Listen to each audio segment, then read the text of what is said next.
Alors, bonjour à tous et bienvenue dans cet 4e épisode d'Espace Co-création, donc sous le thème de Co-créons l'égalité. Pour les personnes qui n'étaient pas là habituellement, pour les personnes qui n'étaient pas présentes habituellement, donc sachez que cet enregistrement-là va vous être réacheminé, donc vous allez pouvoir l'écouter et le réécouter. Aujourd'hui, j'offre vraiment une expérience différente. Donc, habituellement, j'enregistre la première partie et je vous l'envoie. Et à la fin, je réponds aux questions. Cette fois-ci, l'enregistrement va être plus court, donc un 15 à 20 minutes environ. Et après, on va avoir un espace de discussion collective autour de l'égalité. Donc, je vais vous présenter deux situations qui, pour moi, ont généré certaines émotions. Donc, je vais vous en reparler et de voir qu'est-ce qu'on en fait après ça pour créer l'égalité. Qu'est-ce que moi, je peux faire individuellement? Donc, pourquoi aujourd'hui, le 5 décembre? C'est vraiment la journée mondiale de l'égalité et qui se base sur la Déclaration universelle des droits de l'homme pour instaurer une culture axée sur le bien-être, le développement individuel et le respect mutuel. Donc, dans mon univers à moi, quand on est au travail, je vais l'aborder du côté du travail. Quand on est dans l'univers du travail, il n'y a pas des personnes plus ou moins importantes. On a des rôles différents à jouer au sein de l'organisation. C'est ce qui est important à retenir, mais on a tous notre place dans cette organisation-là. On a été engagés pour créer un mouvement dans l'organisation pour faire avancer l'organisation.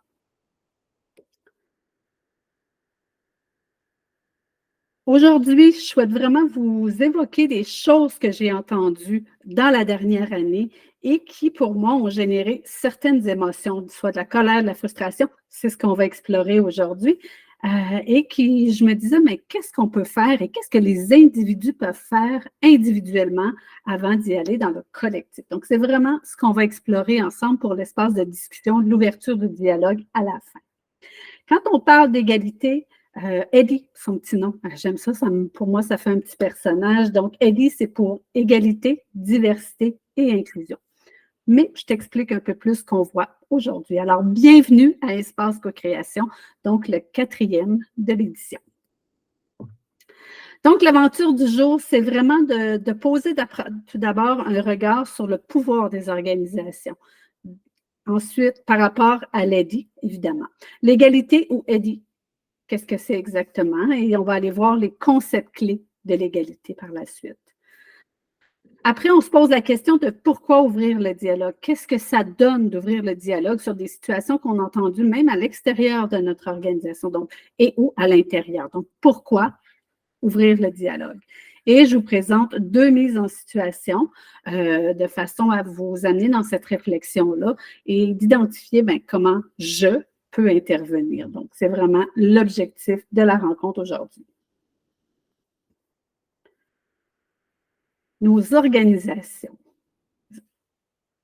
On dit que les organisations ont un pouvoir catalyseur de transformation de la société. En fait, une organisation, c'est une micro-société. C'est un endroit où on partage des valeurs, des convictions et où on essaie de les faire grandir, de les faire cheminer à travers non seulement l'organisation, mais aussi vers l'externe. Quand arrivent des situations où l'égalité n'est pas présente, on peut aussi y aller. Mercer, qui est je regarde juste pour ne pas me tromper dans leur titre. Donc, Mercer, qui est un chef, ils se disent un chef mondial en service conseil, qui aide des clients à travers le monde à redéfinir le monde du travail, à remodeler les résultats en matière de retraite et d'investissement et à libérer la santé et le bien-être réel de leurs employés. Donc, ils ont créé un document portant sur l'égalité. Ce qu'on peut y lire à travers, et je vous le partagerai pour les personnes qui sont inscrites à mon webinaire. Donc, on dit que 70% des entreprises canadiennes affirment être axées sur l'amélioration de la diversité, de l'égalité et de l'inclusion. Par contre, seulement 30% d'entre elles ont une stratégie à cet égard-là. Donc, souvent, c'est parce qu'on n'a pas, à mon avis, c'est qu'on n'a pas ouvert le dialogue et on ne s'est pas questionné sur des situations qu'on vit dans notre quotidien. Donc, c'est pour ça que je ramène ça à toi qui es ici aujourd'hui, toi qui écoutes ce webinaire. Je peux faire la différence aussi. En fait, il y a des situations, des choses que j'entends et qui créent une réaction pour moi. C'est exactement les deux mises en situation que je vous dépose aujourd'hui. Et qu'on se dit, ben, qu'est-ce qu'on peut faire avec ça pour changer la donne, pour que notre société évolue autour de ça. Donc, c'est vraiment l'objectif de cette présentation aujourd'hui. Donc, on dit, j'avais vu cette petite phrase que je trouve vraiment chouette. Donc, chaque personne est un artiste de la réalité sociale. Façonne le tableau de la société avec tes pensées, tes actions et tes réactions. Comprendre les nuances des couleurs de l'inégalité vécue te donne le pinceau des contours d'un monde plus équitable. Donc, on peut jouer un rôle tous, chacun à la hauteur d'où on est.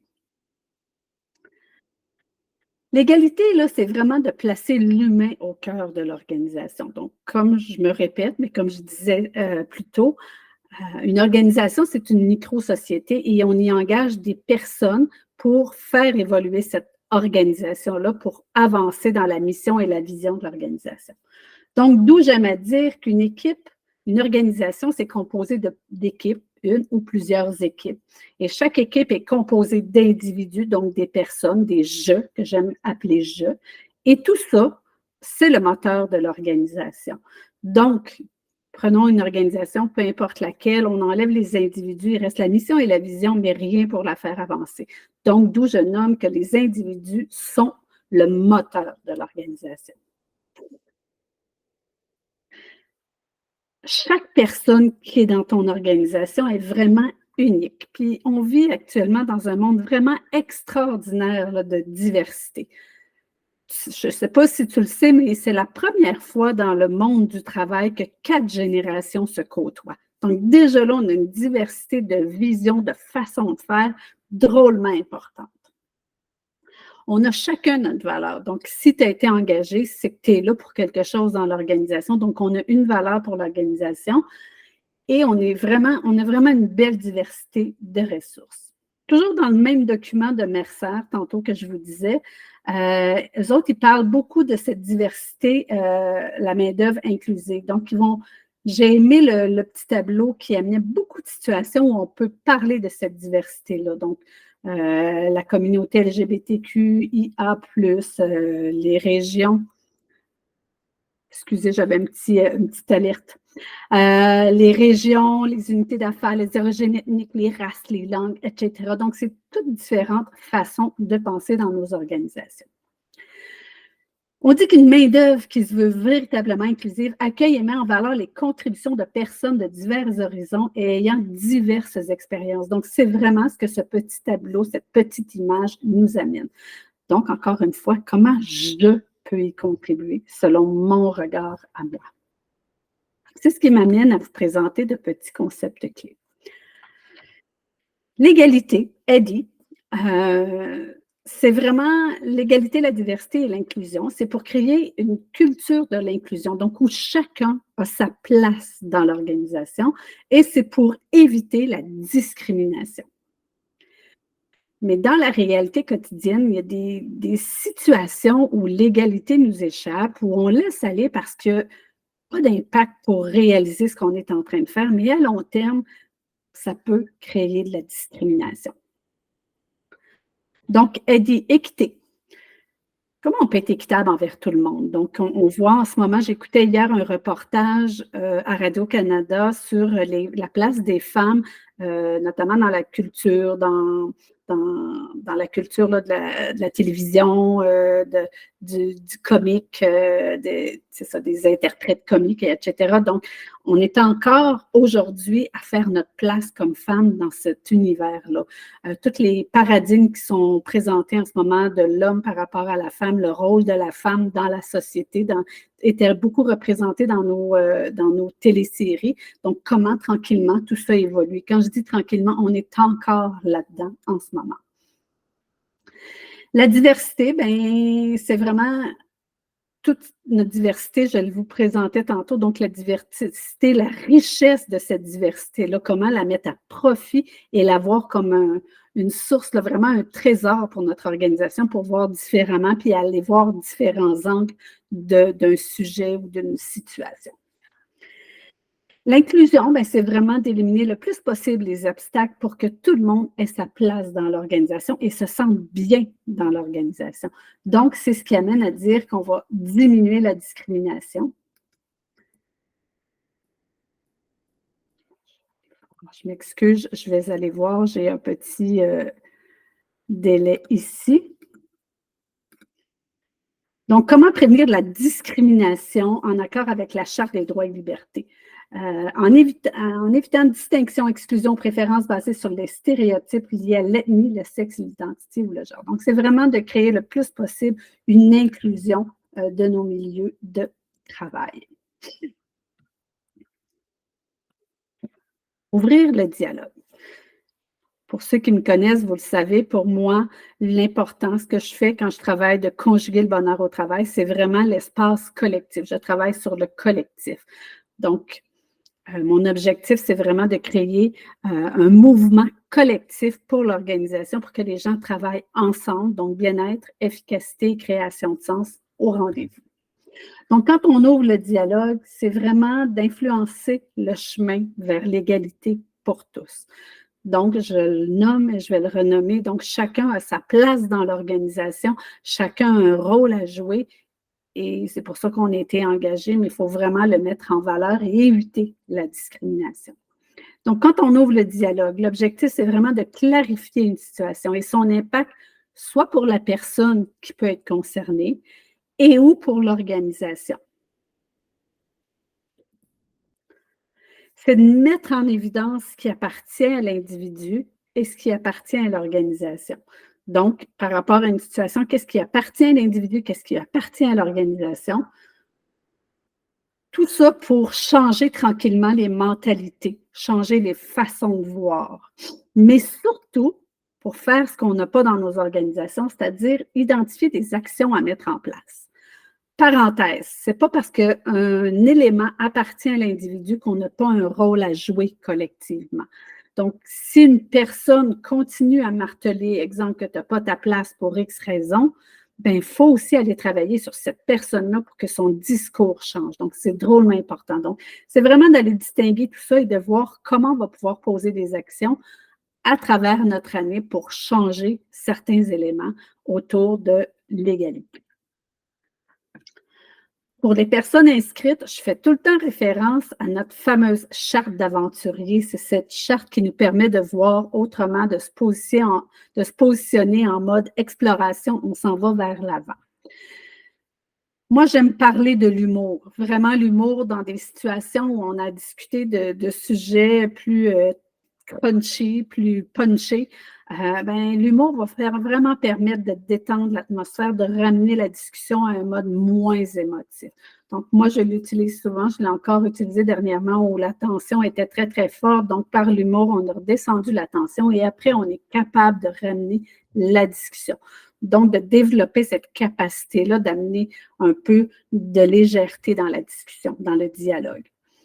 On va être là aussi pour bâtir des ponts. Donc, quand il y a une situation crunchy, ben, il y a des barrières et ces barrières-là nous empêchent d'avancer, de mettre un pied devant l'autre. Donc, face à ces barrières-là, quel pont on peut mettre, quelle est une étape, une action qu'on peut placer pour diminuer cette inégalité-là dans notre organisation et ou la discrimination.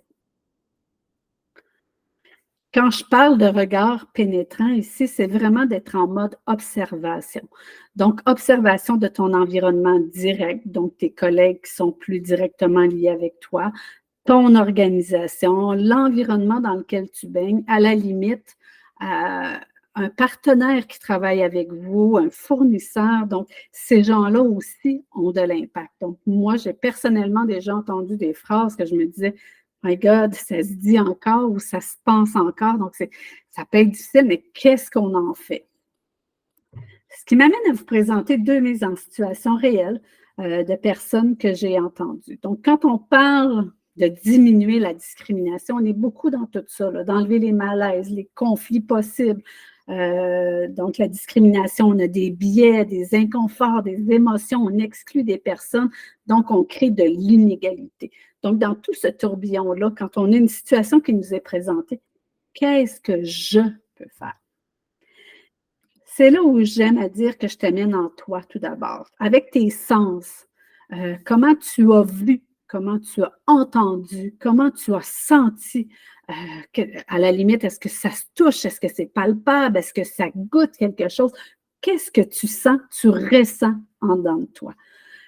Et qu'est-ce que, quand tu ressens, ben, tu as le goût de faire quelque chose? Donc, les deux situations que je vous évoque, ce sont des situations qui m'ont été exposées, puis que je me suis dit, My God, qu'est-ce que je peux faire avec ça? Donc, d'où le sujet aujourd'hui de l'inégalité. Je vais vous les présenter, les situations. Par rapport à la diversité. Donc, c'est une personne qui fait partie de la communauté LGBTQ+, qui s'est vue remettre ou fait annoncer qu'elle aurait un prix de sa communauté. Ses collègues autour de lui, donc toutes fières de dire, cette personne-là, j'ai un prix pour tel élément, c'est vraiment un prix distinctif, une reconnaissance à tel travail que j'ai fait ou à telle réalisation. Ses collègues lui disent, ben, tu peux bien aller chercher ton prix si tu veux, mais nous autres ici dans l'organisation, on n'en parlera pas. Donc, voici l'une des situations. Une autre situation, donc on est au Québec ici, on est dans la province francophone du Canada. Il y a d'autres communautés francophones dans le Canada, mais la population ici au Québec est francophone. On est en région cette fois-ci, on a un client fédéral qui a donné un contrat à cette organisation-là. Au début du mandat du contrat, donc le client demande une rencontre de départ et on sait que dans cette organisation-là, plus de 94 ne maîtrisent pas la langue anglaise. Et le client demande à ce que la réunion soit tenue en anglais parce que pour sa part, il parle très peu en français et ou ne maîtrise pas bien le français. Donc, comment tu peux te sentir par rapport à ces deux situations-là? Donc, je ramène toujours à comment tu le sens, comment tu le vois. Personnellement, ça m'amène vraiment dans mes émotions, toute cette injustice ou de se dire, ben là, pourquoi? Parce qu'une personne parle anglais, que nous autres, on doit tous s'adapter à elle et non l'inverse.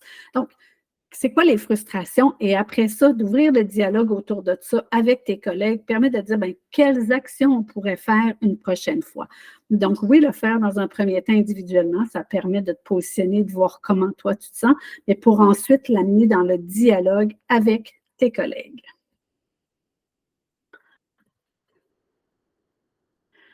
Pour conclure, je vous le disais aujourd'hui, c'est une version plus écourtée d'une thématique. L'objectif est d'aller dans le dialogue avec les personnes présentes.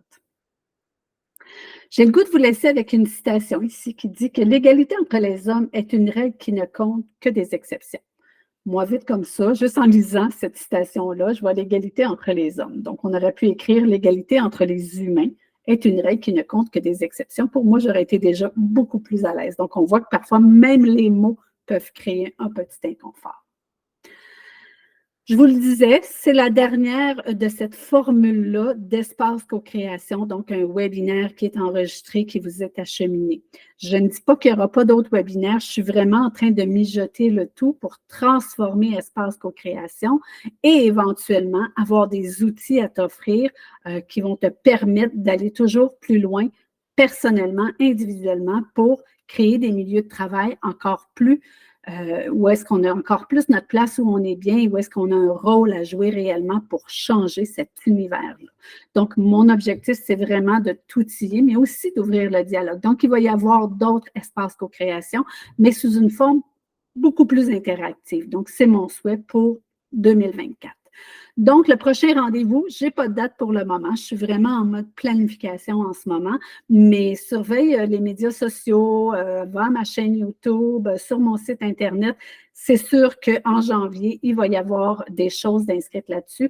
Tu peux aussi t'inscrire à mon infolette. C'est pas mal pour moi le meilleur moyen de rester en contact avec ma communauté.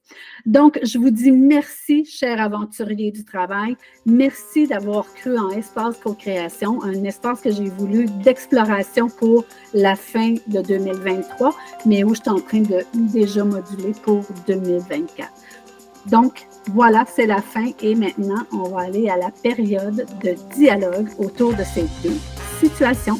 Merci à tous.